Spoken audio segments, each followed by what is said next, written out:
자, 이번 시간에는 반등이 곧 예상되는 가운데 상승 전략을 세우는 방법에 대해서 함께 보겠습니다. 지난주 분석에서 말씀드렸던 이 중요한 것 중 하나가 이 하락 추세선을 확인하는 거라고 말씀드렸죠. 그래서 이렇게 하락 추세선을 설정합니다. 이 하락 추세선을 상승 돌파하기 전까지는 하락 추세가 진행 중이구나 이렇게 이해할 수 있지만, 두 번째로는 좋은 기회일 수도 있다 이렇게도 볼 수 있다라고 말씀드렸죠.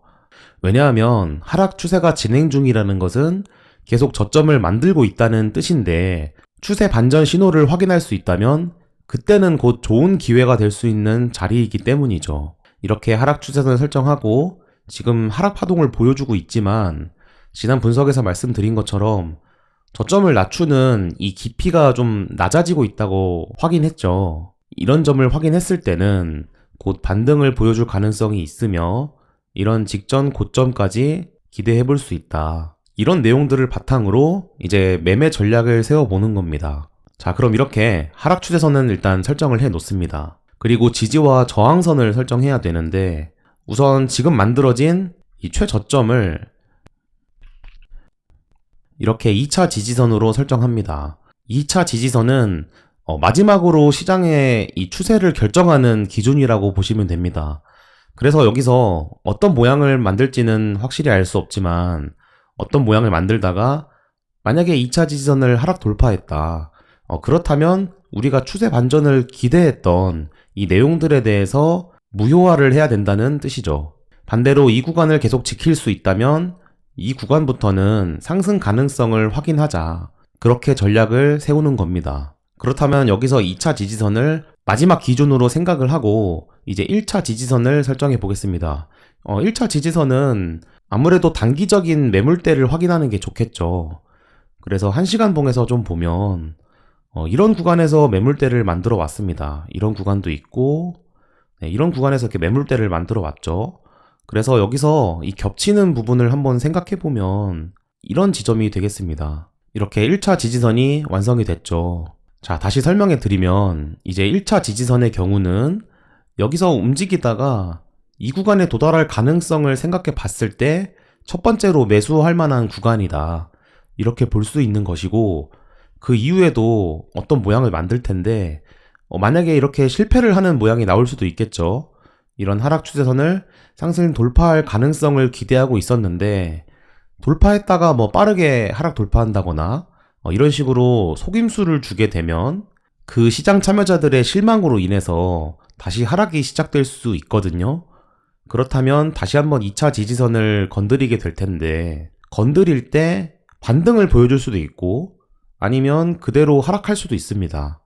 여기서 반등을 보여주게 될 가능성을 생각해보면 1차 지지선과 2차 지지선에서 둘 다 매수를 했을 경우에 평단을 이만큼 낮출 수 있고 반등을 보여주면 좋은 수익을 기대할 수 있겠죠. 하지만 매수를 했음에도 다시 하락 돌파를 하게 된다면 이 정도의 손절이 필요할 겁니다. 이 정도로 지금 구간에서 매수에 대한 생각을 정립합니다. 자, 다음으로는 이 저항선을 한번 살펴보겠습니다. 저항선의 경우는 직전 매물대를 확인하면서 설정하는 게 중요한데, 직전 매물대를 봤을 때는 이런 구간이 가장 주요한 저항선으로 보이죠. 자, 이렇게 해서 1차 저항선을 설정합니다. 보통 지지를 만드는 구간에서 반등을 잘 보여준다면 주요 매물대까지는 도달을 하기 때문에 그런 점을 생각해서 이 구간을 첫 번째 수익 실현 구간으로 설정합니다. 그럼 두 번째는 어떻게 되냐면, 여기를 상승 돌파할 때 두 번째의 저항이 나오거든요. 이런 건 어떤 경우냐면, 보통 많이 보는 경우가 1차 저항선이고, 사람들이 이 상승으로 확신을 할 때 그때쯤이 2차 저항선이 나오는 경우가 많습니다. 저는 그래서 그런 구간을 95,100달러로 설정하겠습니다. 1차 저항선과 2차 저항선의 차이를 보면, 1차 저항선은 현재 박스권 내에서 상단 부근이지만 2차 저항선은 현재 구간에서 최상단이죠. 그래서 이렇게 박스권을 설정해서 이 안에서 거래 전략을 세우는 거죠. 2차 저항선쯤까지 가면 이 시장 분위기가 이제 상승이구나, 찐반이구나, 이런 분위기들이 많이 형성될 것입니다. 하지만 직전 고점이죠. 현 시점에서 이 직전 고점을 한 번에 상승 돌파하는 경우는 잘 없기 때문에 여기서 어떤 모양을 만들고 나서 돌파를 하더라도 한 번은 내렸다가 다시 상승할 가능성에 무게를 두는 게 좋겠습니다. 그래서 이런 모양이 나오게 되면 이런 하락 추세선, 기존에 확인했던 이런 저항선을 마지막으로 확인하는 그런 작업이 필요합니다. 그래서 이런 확인을 마지막으로 마치게 되면 그때부터는 강한 상승이 나오기 시작하죠. 자, 이렇게 지지선과 저항선, 그리고 추세선을 가지고 이 매매 전략을 세우는 방법을 함께 알아봤습니다. 이렇게 저는 지금 보신 것처럼 추세를 확인하고 지지와 저항, 그리고 추세선까지 설정을 해서 매매 전략을 확인하는 것도 이 정도면 충분합니다. 보통의 사람들은 이름 모를 지표를 사용하거나 어려운 이론을 그것들에 대한 가치를 중요하게 따지는 경우가 많지만 사실 본질적으로 이 캔들에 대해서만 잘 이해할 수 있다면, 그리고 이 캔들이 왜 만들어졌는지, 이렇게 움직이는 것들이 어떤 것을 의미하는지, 그것을 이 캔들 자체로만 봤을 때 아직은 이해하기 어렵다면 이런 지지나 저항선, 추세선 정도 도움을 받을 수 있다면 충분히 이런 추세와 전략을 세우는데 어렵지 않으실 겁니다.